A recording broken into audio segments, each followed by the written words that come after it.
Hello, in front of me I've got Alcatel 1SE Lite. In this video I'll show you how to set custom notification sound.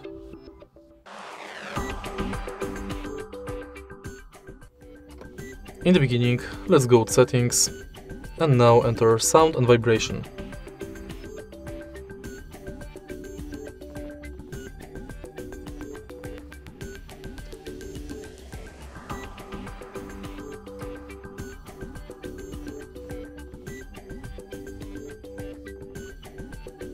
Go to Advanced, Default Notification Sound, Add Notification and select your custom sound.